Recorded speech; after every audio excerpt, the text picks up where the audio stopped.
Hello, and welcome to Charisms for Catholics. My name is Jill Simons, and I'm the executive director at Many Parts Ministries, where we equip the body of Christ by helping people learn about and discern their charisms, which is really another word for spiritual gifts. When you discern your charisms, you're able to see how the Holy Spirit is already active in your life and where He is inviting you to further build the church. Let's dive in.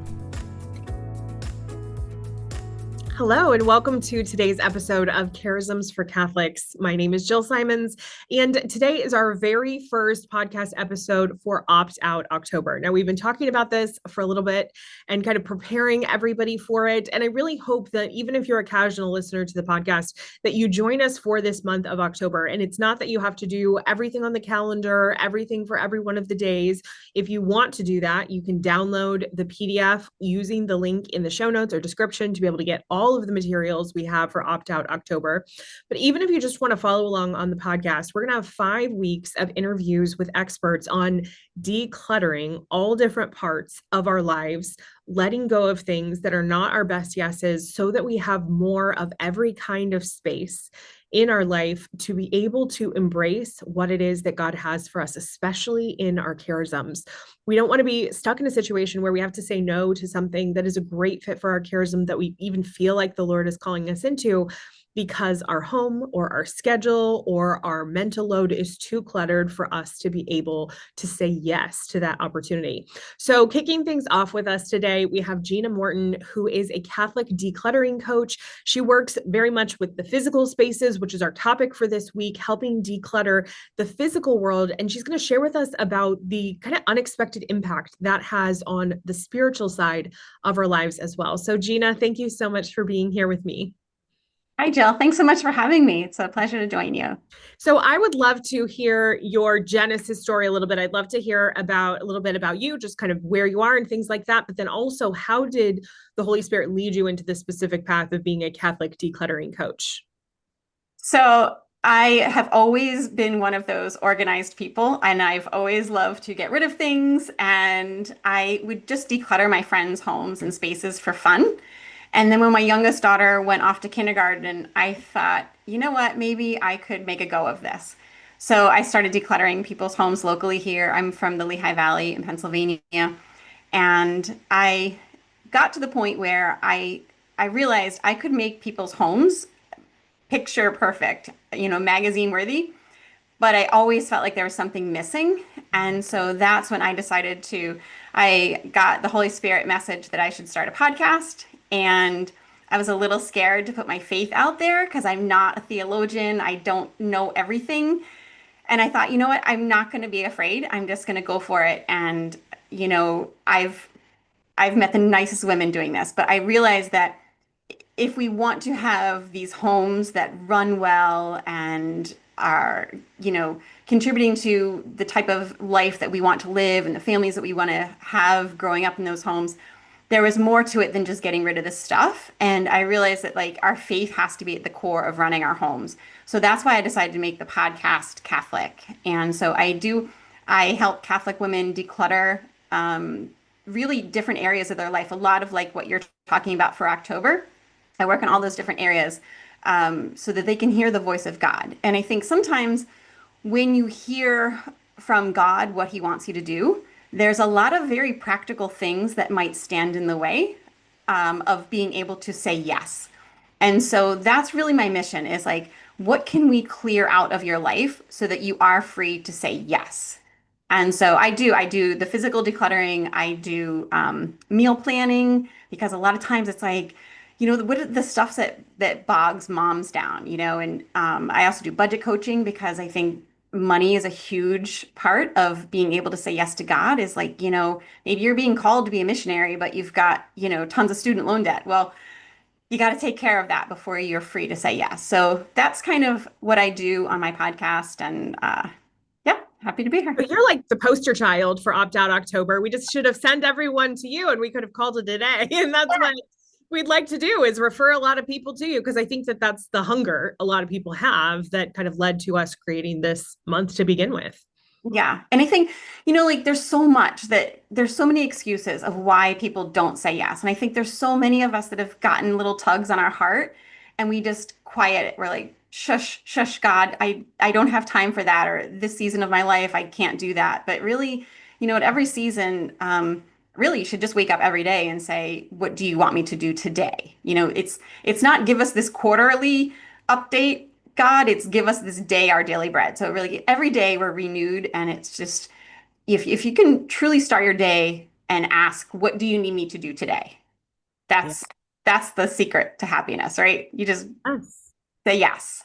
Yeah, absolutely. And so when we look at physical spaces, which I think for a lot of people, they might kind of set aside, say, okay, yes, the financial thing that makes sense. The fact that their prayer life needs to be improved or something that makes sense. But beyond that general sense of like, oh, I don't feel like at ease in a declutter or in a cluttered space, I should say.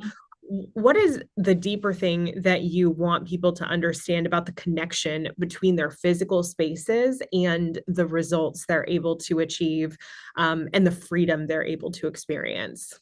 Yeah. So a few things. One, there is freedom in boundaries, right? I just was listening to someone yesterday, and they were talking about how it wasn't until they got married that they felt the freedom of life really open up. And I think it's because like that major decision is now made, and you are free to really just unite with this person and go forth and prosper, right?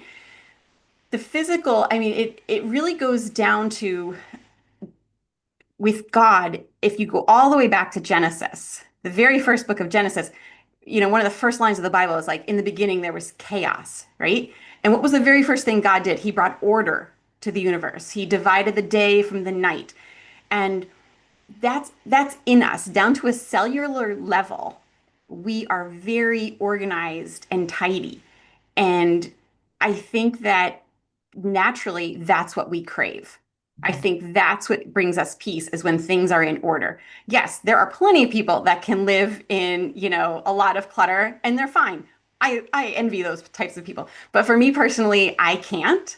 I like to have a calm space. And I think like having less clutter, less stuff, less responsibilities, it frees you up really to do what God's calling you to do. For me, at this season of my life, it's to be a mom and a wife.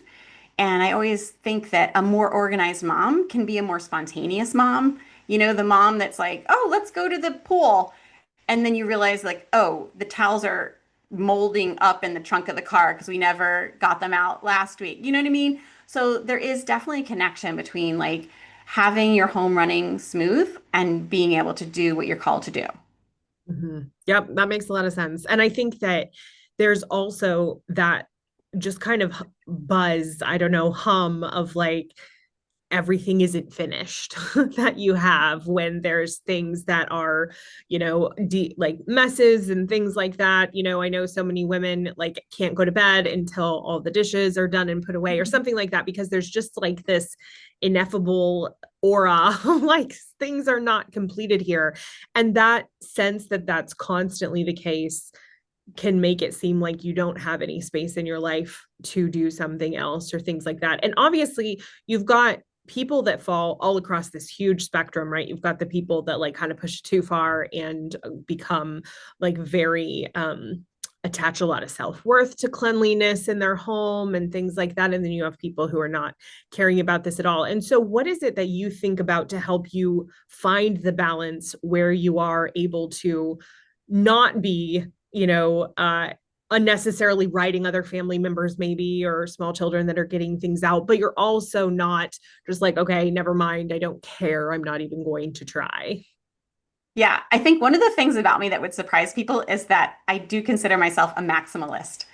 I love stuff. I'm a big thrifter. I love vintage. Um, but everyone has their threshold. Okay. So when I like to start in the positive. So I never want to go into someone's home and say, we are going to pull out two minivans full of stuff and your head's going to spin because they would be overwhelmed. Instead, I like to think in the positive. So you say, what do I want to do? So you can even say that with your day. Okay, I want to be able to drop my kids off at school. Okay, so then we back out of that and we say, what does your home have to look like so that everyone's getting out the door on time? And you can have I always say you can keep anything you want, but it has to have a home. And the home can't be on the floor. It can't be, like I've had clients where the kids are sitting on cases of water at their place at the dinner table. It's just, and it's very common actually. Wow. Yeah. So, I always say like you have to begin with what do you want to do? And once your stuff is taking away from what you do want to do, it's just too much. So my level of stuff is going to be different from your level of stuff. And that's okay. There's no right or wrong. It's just that like I'll give you an example. I love fresh flowers in my house. But you can tell if you come into my house and there's no fresh flowers, you can tell I'm in a season of I'm just a little too busy. I'm a little overwhelmed because that's the first thing that goes. Mm, So then it's kind of like my visual reminder of like, okay, Gina, where are you overcommitting or where is, too much going on in your calendar? Like the calendar declutter. I don't know if you're going to talk about that in October. yes, we will. That's a Mhm. big one. That's a Yeah. big one, and this is it all overlaps. Like saying yes to bringing in a physical object in your home, now you have to maintain that thing. You have to move it. You have to clean it. It's the same as saying yes to the homeroom teacher, that I want to be the homeroom mom. You've just invited a whole bunch more into your life than maybe you're really able to take on. Mhm. So, try to protect your home in that don't let anything into your home physically, mentally, emotionally that you're not ready to deal with. Mhm. Even like even the pots that you put on your front porch, right? You don't just go to the nursery and buy the mums. Now you have to come home, you have to maybe repot them. That requires getting soil out, that gets the pot out. Now you have to maintain, you have to water them. You gonna do that every day, or are they gonna die on the front porch and maybe in January when the tree goes out, the mums will go out, right? So there's so much more to our stuff than just, oh, this is a fun thing I'm gonna bring home XYZ. So I think if people can pause before any kind of purchase, that's the first big hurdle. Like stop the flow of what's coming into your home before we can start getting stuff out. Yeah, that makes a lot of sense. I know that, so we have a diverse audience that isn't just moms, but there are a lot of moms, and my brain is very much going to, I am a mom, of course, and like going to a very mom place where I'm like, it's the birthday presents that somebody else got for my kids, and it's the things from school that they get attached to, and it's the fact that, the fourth child is into something completely different than any of the other children have been into. And that's where I feel like I like lose control because I try to be diligent about um just where things go and having a place and things like that. But then it'll get, 2 or 3 months down from when I've really retightened things up. And it just is like, where did all this come from? And I don't buy my children really anything most of the time. It's kind of birthdays and Christmases.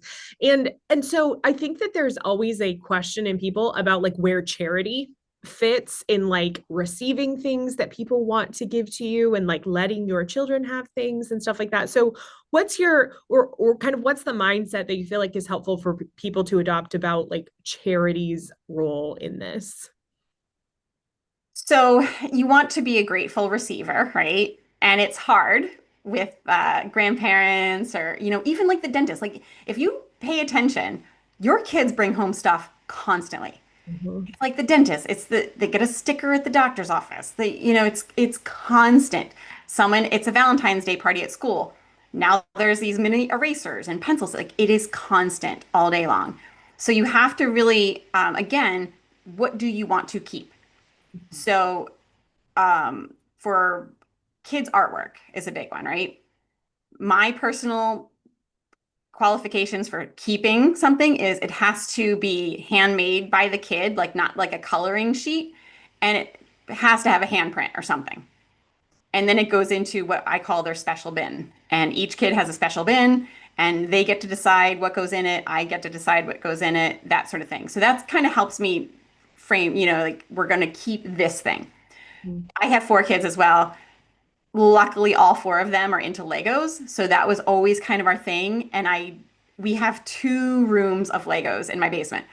So it's one of the things that I'm like, I don't mind Legos. So if you want to get my kids a gift, give them Legos. Like give people the thing. I don't want 55 different types of toys. I'd rather go all in on Legos or all in on John Deere tractor things, whatever. That I don't mind. I think it is very helpful to kind of give friends and family some guidelines. The other thing, I was very lucky. I had the first grandkid on both sides, and we had a very small first house. So I Mhm. kind of got to set the standard. And from the very beginning, we asked for gifts of time. So that could be anything from, hey, take my kid ice skating, take them to the movies, come and bake a cake with them, teach them something. Like there's so much knowledge in the older generations. Like do that with your kids. Like they're going to remember that way more than picking them up something at the dollar stop and bringing more clutter into your home. Like so my in-laws are awesome. They have four kids and all kids all in, we're 18 of us. So they get everybody a week at the beach and all 18 of us go to the beach and maybe for Christmas they get like flip-flops or something, but Mhm. that's it. Like it's not all this stuff. And my parents did the same. Like they would take us on vacation, with them. And that's really all the kids want. And while you're on vacation, maybe you say, we're going out for ice cream. My sister-in-law, instead of giving the kids birthday gifts, when we were at the beach, she would give the kids a night at the rides, like on the boardwalk. And she Mhm. would hand out the bracelets and she would say, happy birthday, happy birthday, happy birthday, happy birthday. And that's what all the kids got. And I think the younger you can start them on this idea of we're doing gifts of time, the easier. But if it's later and you feel like, oh, has that ship passed? I think it's never too late to try. But it's also, you're always going to have to be teaching your kids that there are boundaries. So if this is the toy box, you can keep anything you want, but it has to fit in the toy box. Mhm. That's really all.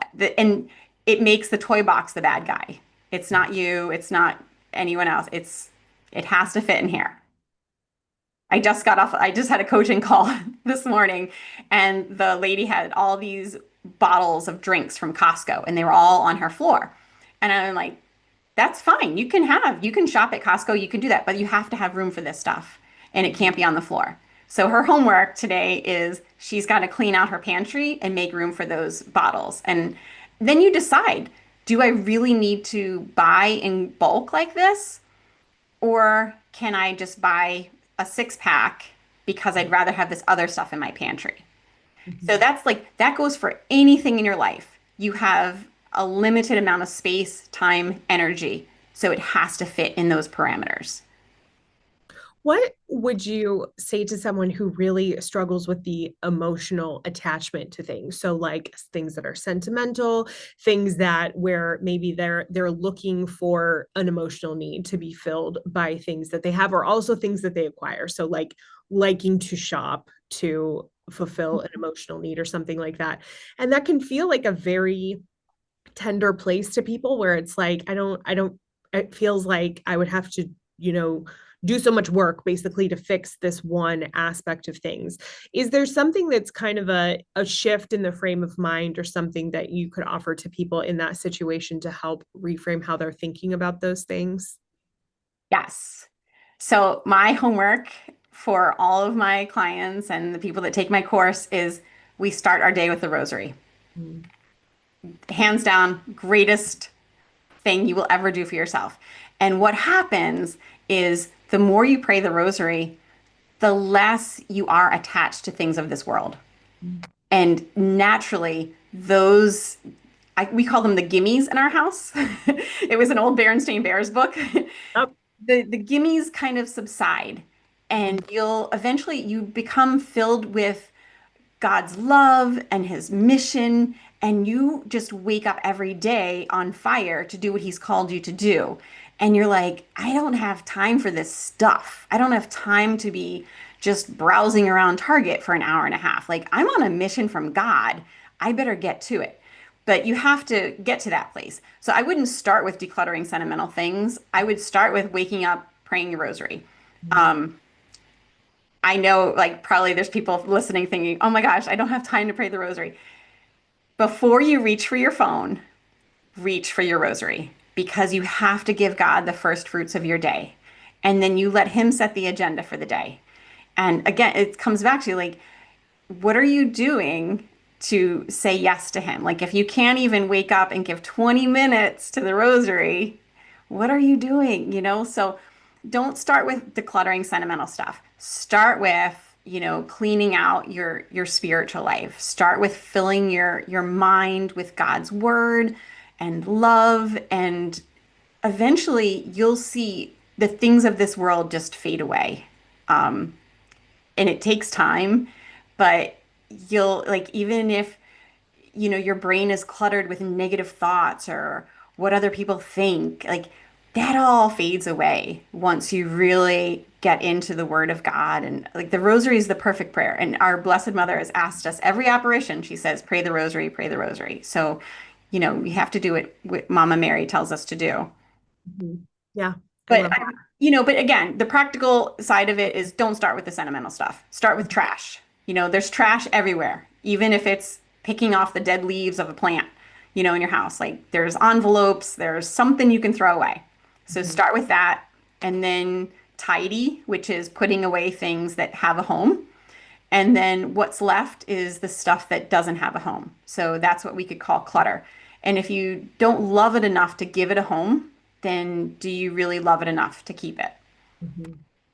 And then Yeah. the other side is when you're shopping and you pick up an item that you think, oh, I want to bring this home with me.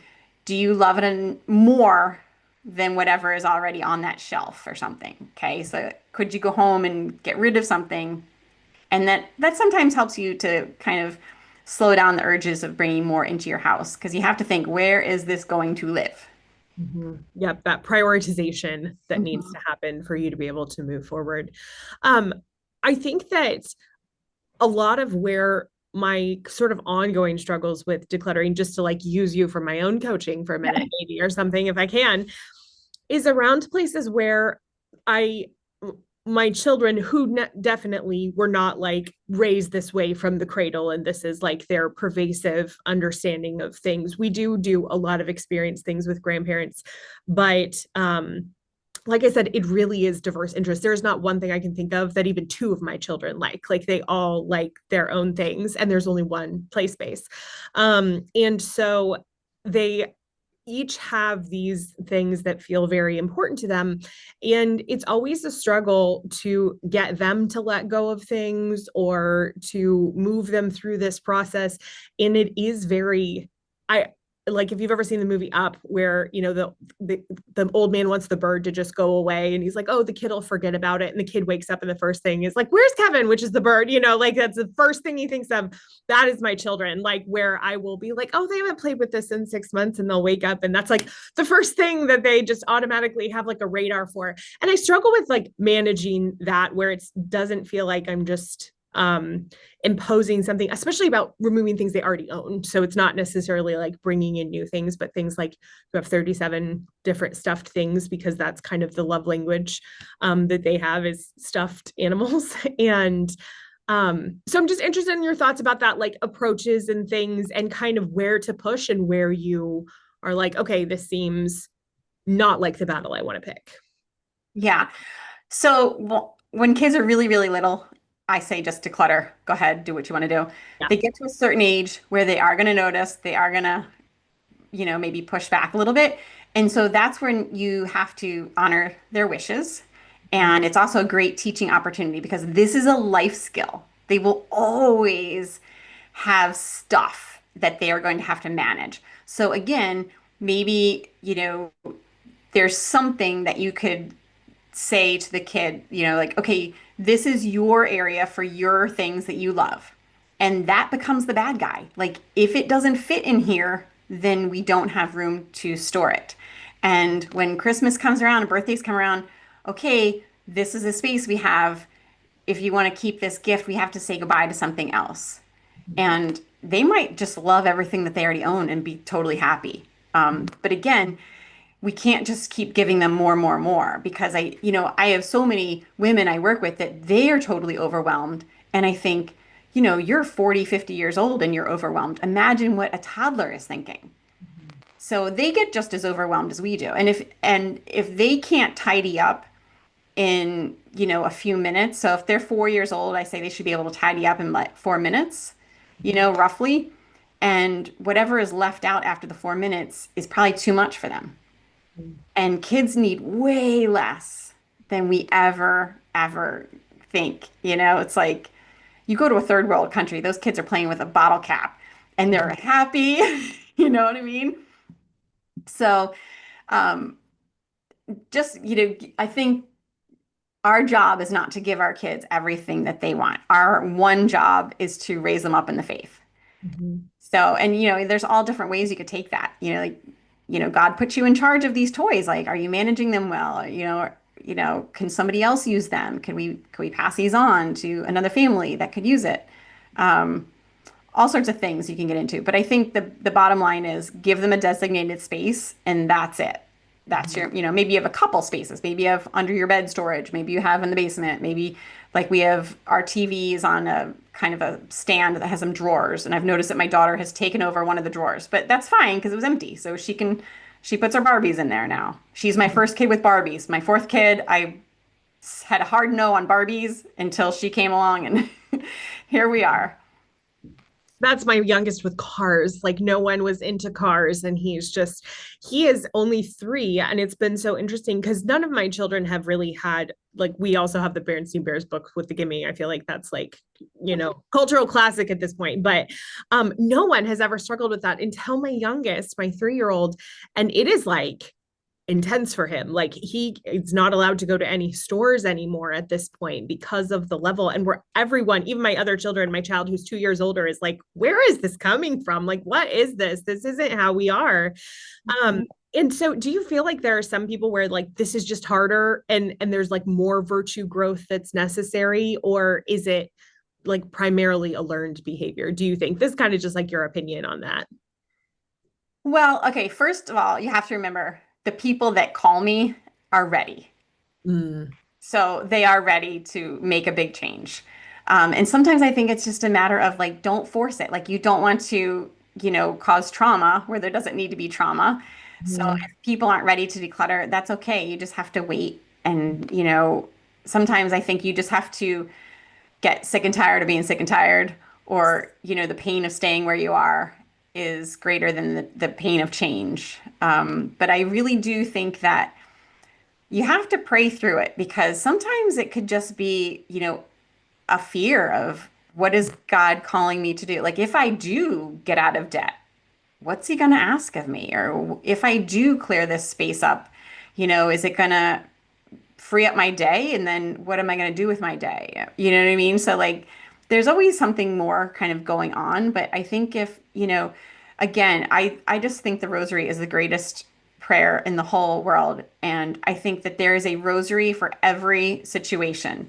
You just look at the Blessed Mother and that Annunciation, can you imagine being so young and this angel that's probably the size of the room comes to you? I mean, and she just without hesitation, she just says yes. And, that's what we want to do. Like you want to free up your life so that you can say yes. Like we live in this house. This is our second home since we've been married. Our first house was really tiny. This house is really big. But we got it for a great deal. But it was so big that I went to my pastor and I was like, I don't know, Monsignor. I was like, I feel like this house is a little big for a Catholic family. And he said, fill it with children and use it for the greater glory of God. And I was like, you know what? Mission accepted. And so that's what we do. Like my husband hosts Bible groups and we've hosted 30 kids from like different, charities and things like that. And like we do use it for the great. I just hosted a huge fundraiser that it was like my whole first floor was all like a store because I thrifted for like a year and then I set up my whole first floor as a store. And that was like all the proceeds went to this one charity that I got, introduced to and stuff like that. So I feel like I use it for the greater glory of God. And like, so that's really all, like, none of this is ours. None of it is ours. It's all for us to manage. So as long as you, like, you can say, easy come, easy go. Like it's all up to God. Like we don't know when our time is up. So you can't get so physically attached or emotionally attached to stuff. Like it Yeah. really is like silly if you think about the grand scheme of your mission from God. You know, it's like I'm calling you to be a foster mom, but you're like, oh, but I really love all these shoes. You know, I need this more than I want to do that. You know, like it's that's a silly example, but it's just there's always something, you know, and Mary didn't hesitate. Like she didn't say, well, what am I going to give up? You know, she just said yes. Yeah. And I think that that's so the mindset that's kind of pervasive in the culture is like, like even I think we see this most blatantly with the conversation around like not having children if you are married, like and having child-free marriages and things like that. Not that that's something, obviously there's reasons that that might be the case, but making a conscious like we don't want to try, we want to block children from happening because we like to be able to go on vacations whenever we want and have child-free spaces and things like that is just that kind of very temporary mindset that's deeply attached to what is happening in this moment.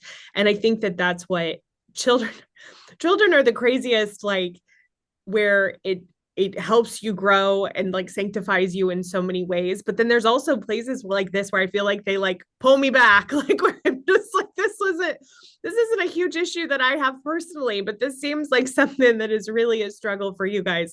And so it's always that like we're learning as we're teaching them and we're getting these new opportunities that are just expand us, which is really the goal of the entire Christian life, is to grow in that magnanimity that children just love to help us with. But they are the perfect example of like little Jesuses running around because it is not your will, it is theirs.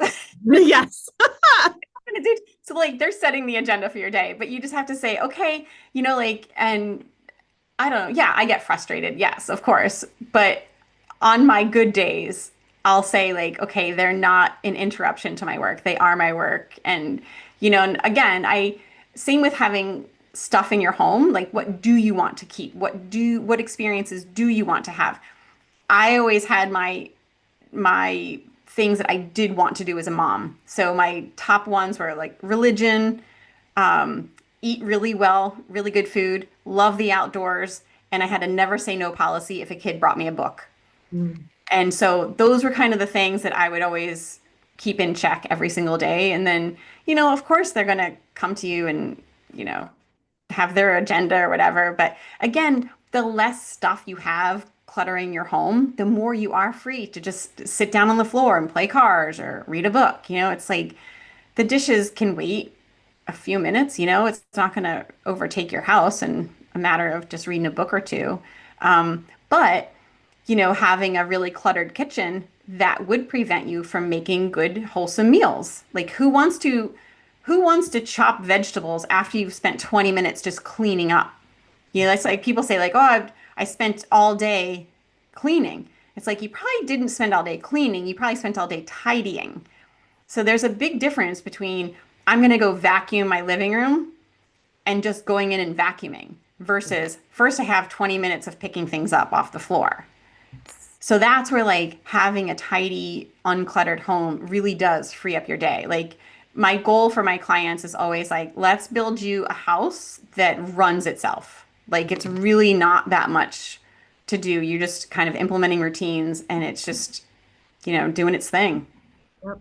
I love that. I love that the freedom that that creates for people. That's really beautiful.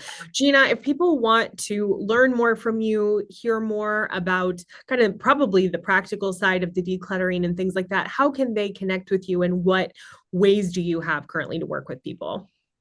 So I have a podcast. It's called Pruning to Prosper, and I release a new episode every Wednesday. And there's a Facebook group, a private Facebook group where you know, women can post their pictures and ask for advice and that sort of thing. I do one-on-one coaching via Zoom, and that's hourly. And then on Ash Wednesday, I always kick off my group coaching course. So I only do group coaching once a year, but other times it's just one-to-one. And if you live in the Lehigh Valley of Pennsylvania, I do in-home decluttering as well. That is awesome. That is something that my friends have all gotten into lately is we have like a declutterer here that everybody keeps using and loving. So it's so Okay. nice sometimes if there is that like really high level of overwhelm to use a service like that. And if you are not in that area of Pennsylvania, that's something that you can look for in your local area and find someone like Gina who can really personally walk with you maybe beyond the something that you would get in a coaching session but actually in an implementation session. So Gina, thank you so much for being here with us today. I hope that you guys have a great week. We'll be back next Thursday with our next episode of this series where we're going to be talking about a new kind of decluttering. We're going to do a different one each week, and you'll have to show up then to see what it's going to be. God bless you.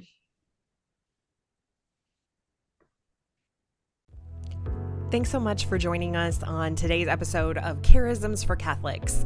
If you would like to learn more about your charisms or begin your own discernment journey, head to our website at manypartsministries.com, where you can download our free PDF guide to all 24 charisms and also begin your own journey by taking our charism assessment.